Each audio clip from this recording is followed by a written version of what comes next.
बच्चों, हम 12वीं कक्षा की गणित की पाठ्य पुस्तक का अध्याय 1 संबंध और फलन पढ़ रहे हैं, जिसमें हम विविध प्रश्नमाला 1 को हल करेंगे। तो देखिए हमारा अगला प्रश्न क्या कहता है बच्चों। अगला प्रश्न है प्रश्न संख्या 11।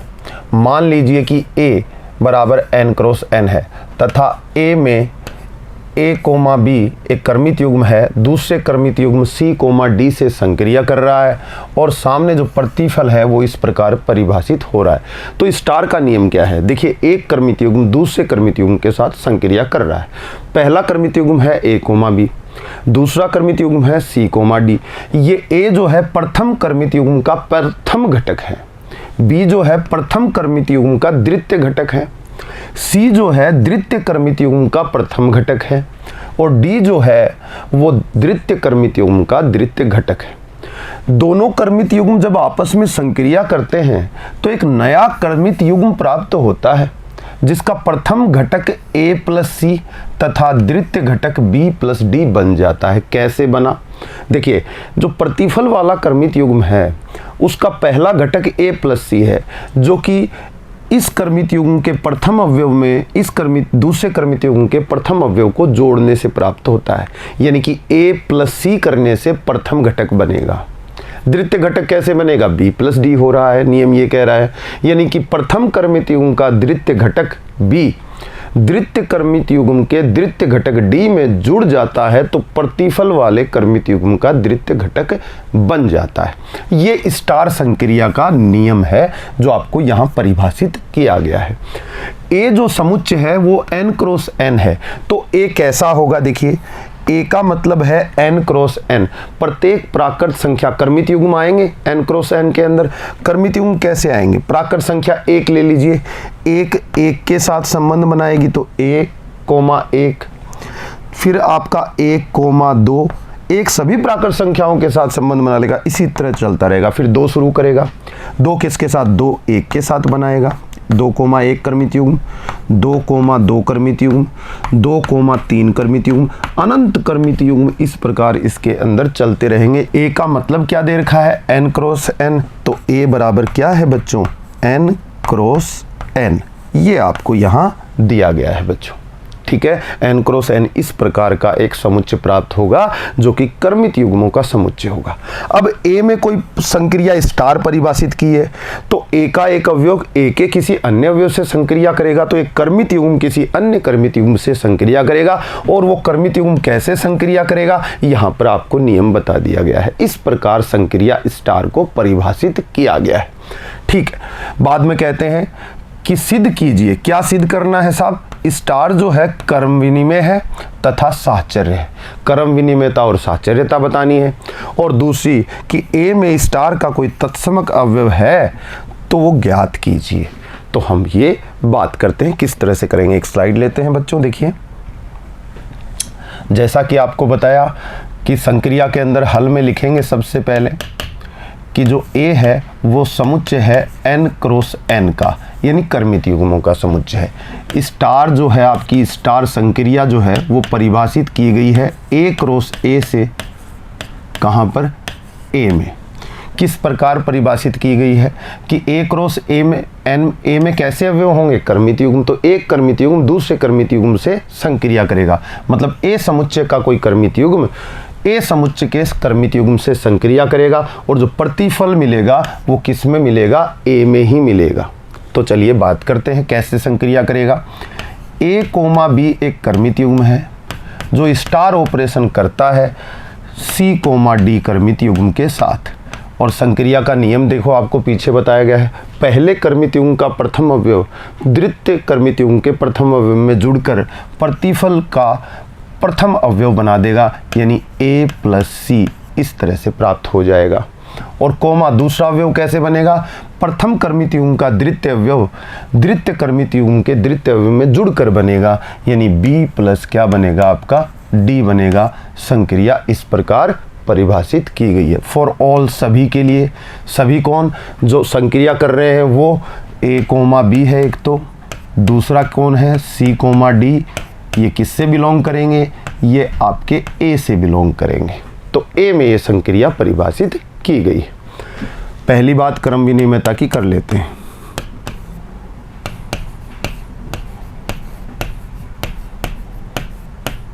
क्रम विनिमयता। देखिए बच्चों, क्रम विनिमयता क्या कहती है? A comma B C comma D से संक्रिया करे तब जो वैल्यू आए वही वैल्यू आनी चाहिए अगर ये अवयव इससे करे, यानी कि सी कोमा डी करे किससे? आपके ऑपरेशन करे ए कोमा बी से। देखते हैं कितना प्राप्त होता है। देखिए बच्चों, जब मैं सी कोमा डी का ऑपरेशन ए कोमा बी क्रमित युग्म से कराऊंगा तो प्रतिफल में क्या मिलना चाहिए? क्रमित युग्म मिलना चाहिए। नियम क्या है? इसका प्रथम अवयव इसके प्रथम अवयव में जुड़ जाएगा, यानी कि सी प्लस ए करके प्रथम अवयव क्रमित युग्म का बन जाएगा।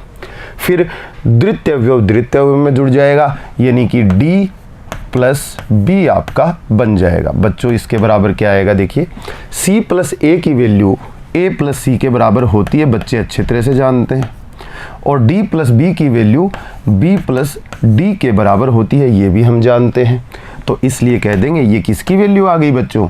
ये वैल्यू तो ए comma B star C comma D की आ गई। तो हम लिख सकते हैं ए comma B star C comma D इसके बराबर प्राप्त हो जाता है। तो हम कहेंगे इम्प्लाइज दैट संक्रिया स्टार क्रम विनिमय है। ये स्टेटमेंट आपका आ जाता है। तो क्रम विनिमयता की जांच हमने कर ली। अब बारी आई साहचर्यता की।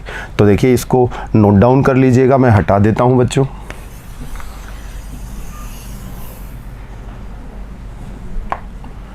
अगला पॉइंट, सेकंड पॉइंट, साहचर्यता।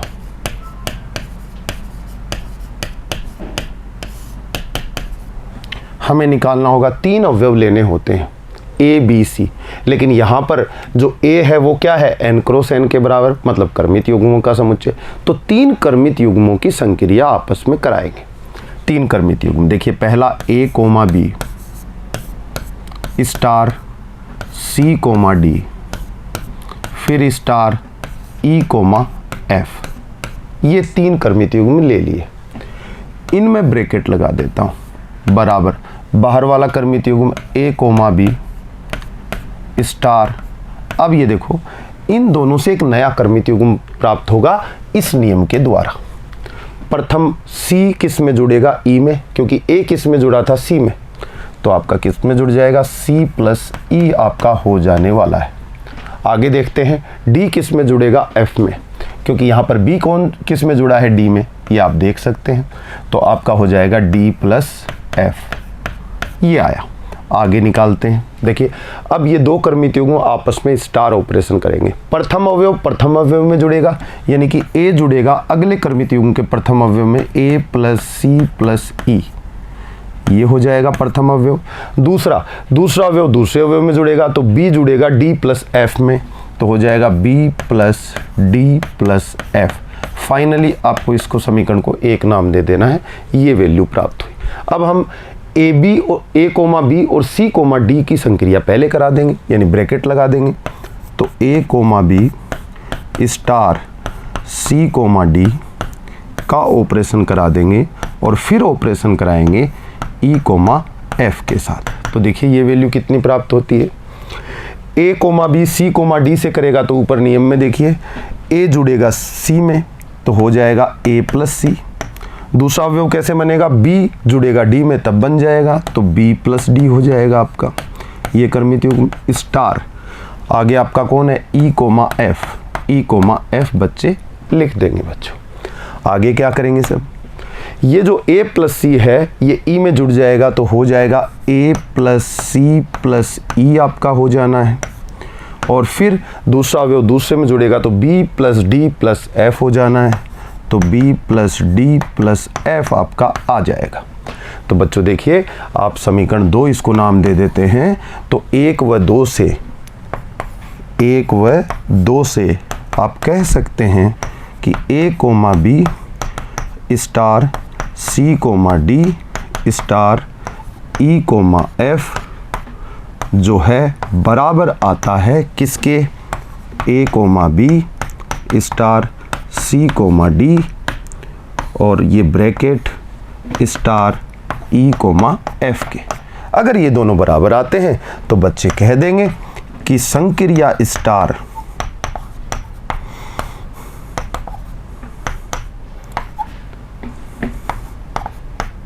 साहचर्य है, ये आपका स्टेटमेंट होगा। तो आपने देखा बच्चों, संक्रिया जो आपकी थी वो कर्म विनिमय में भी थी और आपकी क्या हो गई, साहचर्य भी हो गई। तो दो चीज़ें आपके सामने, आप इसे नोट डाउन कर लेंगे।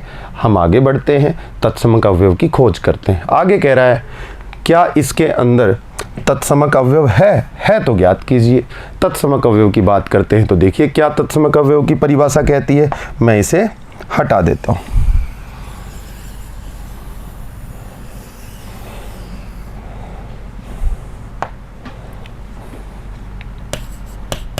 यदि संक्रिया स्टार का तत्समक अवयव, देखिए बच्चों, तत्समक अवयव उसी समुच्चय में से आता है जिस समुच्चय में द्विधारी संक्रिया परिभाषित की जाती है। किस समुच्चय में परिभाषित की गई है, ए में। ए का मतलब क्या है, एन क्रॉस एन। तो ए किसका समुच्चय हुआ, कर्मित युग्मों का समुच्चय हुआ। तो तत्समक अवयव ई नहीं होगा, कर्मित युग्मों के रूप में होगा जिसमें दो घटक शामिल होंगे। तो आप E1, E2 वहां पर ले सकते हैं। माना कि यदि संक्रिया स्टार का तत्समक अवयव E1 ले लीजिए पहला और दूसरा E2, E1, E2 है, तब देखते हैं क्या होगा बच्चों। तब परिभाषा पूरी होनी चाहिए। तत्समक अवयव किसी अवयव AB के साथ संक्रिया करे स्टार, यानी कि E1, E2, तो सामने उस अवयव पर कोई प्रभाव नहीं पड़ना चाहिए, मतलब A, B ही आ जाना चाहिए। एक कर्मित युग्म अवयव है किसका, एन क्रॉस एन का। तत्समक अवयव अगर E1, E2 एक कर्मित युग्म है तो ये दोनों ऑपरेशन करेंगे तो A, B पर कोई प्रभाव नहीं पड़ना चाहिए, ये कहीं आ जाना। विलोम भी सत्य होना चाहिए, मतलब कि E1, E2 जब संक्रिया करे स्टार किसके साथ, A, B के साथ, तब भी वैल्यू A, B कर्मित युग्म आ जानी चाहिए। तभी तो A, B को बदल नहीं पाएगा ये, और तभी तो तत्समक कहलाएगा। आगे बढ़ते हैं बच्चों, इन दोनों की संक्रिया कराते हैं तो नियम क्या कहता है, प्रथम अवयव प्रथम में जुड़ेगा। तो देखिए A + E1, B + E2 हो जाना चाहिए और बराबर क्या, A, B। इसको रहने दो, अपन लेफ्ट साइड से इसको सिद्ध करते हैं। क्या आएगा, A, B। दो कर्मित युग्म बराबर कब होते हैं, दो कर्मित युग्म बराबर तब होते हैं जब उनके प्रथम घटक बराबर हों तथा द्वितीय घटक बराबर हों। तो इस थ्योरी से हम कह सकते हैं A + E1 = क्या होना चाहिए, प्रथम घटक A के बराबर तथा इसके द्वितीय घटक के बराबर ये द्वितीय घटक, यानी कि B + E2 बराबर क्या आना चाहिए, B आ जाना चाहिए। इम्प्लाइज दैट E1 बराबर यहाँ से क्या आएगा, 0 तथा E2 बराबर क्या आएगा आपका, ये B उधर जाके माइनस हो जाएगा तो 0। इसका मतलब तत्समक अवयव क्या मानकर चले थे, E1, E2, तब 0, 0, E1 का मतलब 0 और E2 का तत्समक 0, 0 तत्समक अवयव हो सकता था, लेकिन ये बिलोंग नहीं करता है, नॉट बिलोंग टू ए के अंदर नहीं है। क्यों नहीं है, नेचुरल नंबर में 0 होता ही नहीं है। 0 नहीं होता तो 0, 0 इसमें मिलेगा नहीं। और इस समुच्चय A में अगर संक्रिया परिभाषित की जा रही है और इसमें अगर तत्समक अवयव उपलब्ध नहीं है तो संक्रिया का तत्समक अवयव 0, 0 नहीं हो सकता। आप कहेंगे अतः संक्रिया स्टार का तत्समक विद्यमान नहीं है, विद्यमान नहीं है। ये स्टेटमेंट बच्चे दे देंगे। तो इस तरह से आपका ये क्वेश्चन हो जाएगा। आगे बात करते हैं, अगला क्वेश्चन क्या कहता है, बताइए कि क्या निम्नलिखित कथन सत्य है या असत्य। औचित्य भी बताइए, कारण भी बताएंगे कि क्यों सत्य है और क्यों असत्य है। तो पहला देखिए क्या क्या कथन है, समुच्चय n में किसी भी स्वच्छ द्विधारी संक्रिया स्टार के लिए A स्टार A बराबर A for all A belongs to n। ये कहना चाहता कि कोई भी द्विधारी संक्रिया, आपकी मन से कैसी भी द्विधारी संक्रिया बना लो, किसमें n में, और उसके लिए हमेशा ये बात सत्य होनी चाहिए कि जब ए के साथ ऑपरेशन करे तो प्रतिफल क्या आए, ए आए, सभी ए बिलोंग्स टू नेचुरल नंबर के लिए। तो हम कोई संक्रिया मान लेते हैं, हम मान सकते हैं गुणन की संक्रिया, हम मान सकते हैं योग की संक्रिया, अब जो चाहे संक्रिया मान लें। माना एक स्टार संक्रिया n में परिभाषित है, माना n में एक स्वेच्छ द्विधारी संक्रिया स्टार निम्न प्रकार परिभाषित है। परिभाषित कर देते हैं, गुणन की संक्रिया ले लेते हैं या योग की ले लीजिए। कैसे परिभाषित करेंगे? ए ऑपरेशन स्टार करेगा बी के साथ और गुणन की संक्रिया लोगे तो ए इंटू बी आ गया। For all A B belongs to natural number, ऐसे ही संक्रिया को लिखा जाता है। योग की संक्रिया लिखते तो ए इंटू बी की जगह ए प्लस बी, ये स्वेच्छ है, हमने मान ली। कोई भी संक्रिया मान सकते हैं, अगले ने कहा है कि कोई भी द्विधारी संक्रिया मान सकते हो, तो हमने ए इंटू बी मान ली। यहाँ पर ए माइनस बी नहीं मानेंगे। क्यों नहीं मानेंगे? क्योंकि द्विधारी नहीं हो पाएगी, क्योंकि स्वेच्छ संक्रिया द्विधारी भी होनी चाहिए, उसने कहा है। क्योंकि नेचुरल नंबर में, प्राकृत संख्याओं में ए माइनस बी द्विधारी नहीं होती है। तो गुणन की और योग में से कोई अपन ने एक मान ली, कोई और भी मान सकते हैं, लेकिन वो द्विधारी होनी चाहिए। ठीक है, मान ली। अब इसकी बात की सत्यता देखते हैं। क्या सभी नेचुरल नंबर के लिए कोई भी नेचुरल स्वयं से संक्रिया करेगा तो क्या ए ही आएगा, वो खुद ही आएगा? चेक कर लेते हैं इसके अंदर। तब जब ए स्टार ऑपरेशन करेगा ए के साथ तो ए प्रथम अवयव ए, द्वितीय अवयव भी गुणन का ए इंटू ए हो जाएगा इक्वल टू ए स्क्वायर हो जाएगा, जो कि ए के बराबर तो नहीं आया। हमने देखा ए के बराबर तो नहीं आया। ए बराबर 1 है तो सत्य हो जाएगा। ए बराबर 2 लोगे तो 2 स्टार 2 बराबर 2 गुणा 2 बराबर 2 स्क्वायर यानी कि 4 आएगा, 2 तो नहीं आएगा।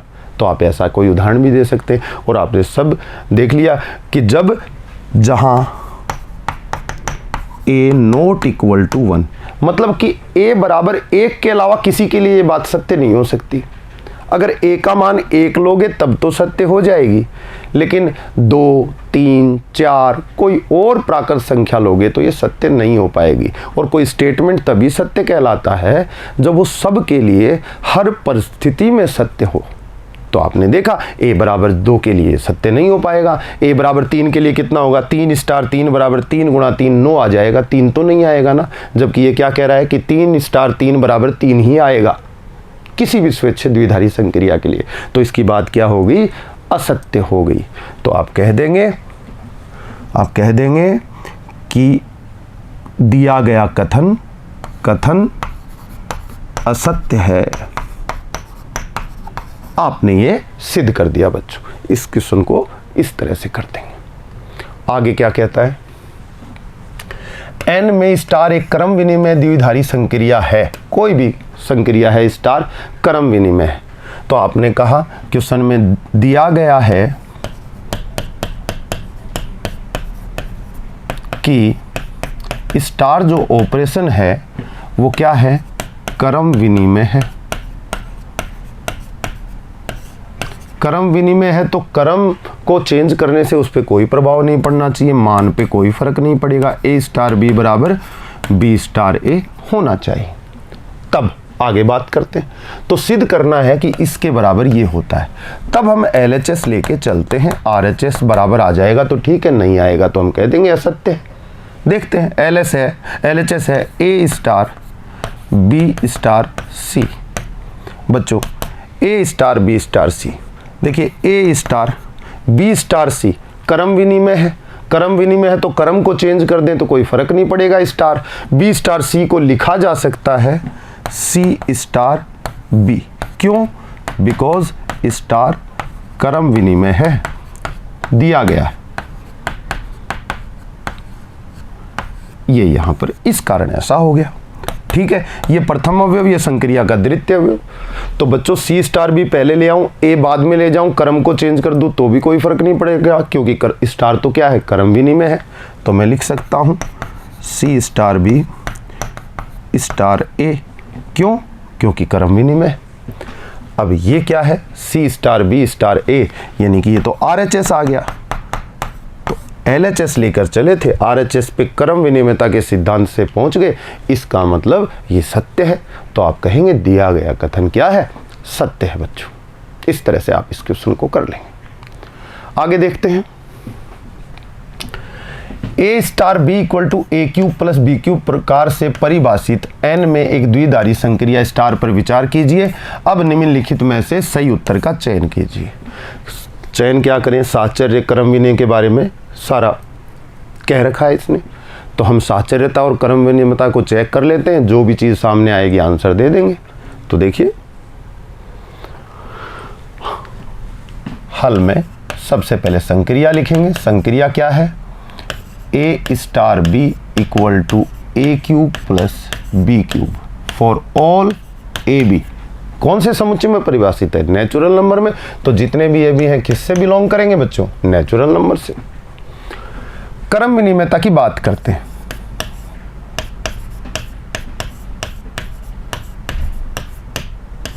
क्रम विनिमयता क्या कहती है? देखिएगा, A star B equal to A cube plus B cube.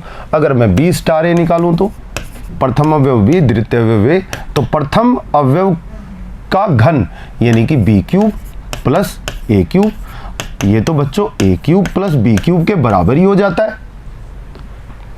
तो फिर बच्चों ये वैल्यू तो ए स्टार बी के बराबर होगी। तो आपने देखा बी स्टार ए की वैल्यू किसके बराबर आ गई? ए स्टार बी के। तो क्या कह देंगे? संक्रिया स्टार क्रम विनिमय है। ये स्टेटमेंट दे दिया क्रम विनिमय। साहचर्यता की बात कर लेते हैं।